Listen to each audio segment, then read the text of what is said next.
tug'ilgan kunim edi. Shunga ham yig'laydimi? Yo'q, unga emas. Tug'ilgan kunim uchun uydagilar pul berishgandi. O'sha pul yo'q. Boya tanaffusga chiqqanimda kimdir olibdi. Qancha puling bor edi? 10 so'm. Ancha katta pul-ku. Ota-ona bolasiga katta miqdorda pul berishi bu yaxshi emas. Demak, sinfda o'g'ri o'quvchi paydo bo'libdi.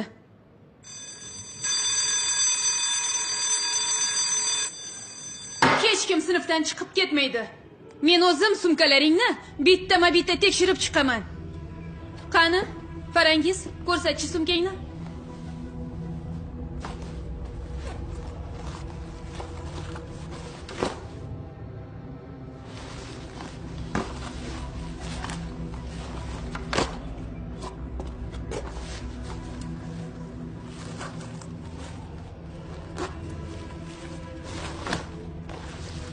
Navbat menga yetib kelganda nima qilaman? Sumkamni ochib ko'rsa sharmanda bo'laman-ku.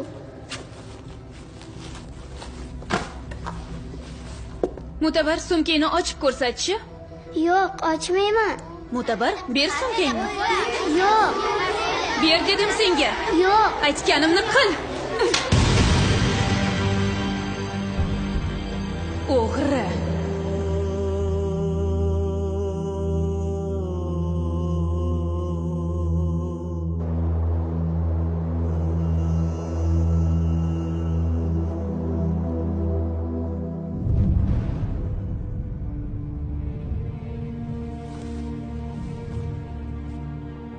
Qani Mo'tabar, sumkangni ber menga.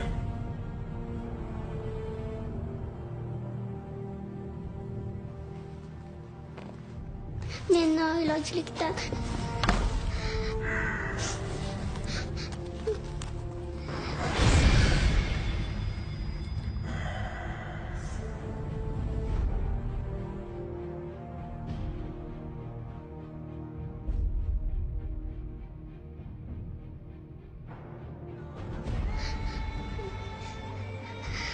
men sumkamni sinfdoshlarim oldida ochib ko'rsatishni xohlamadim.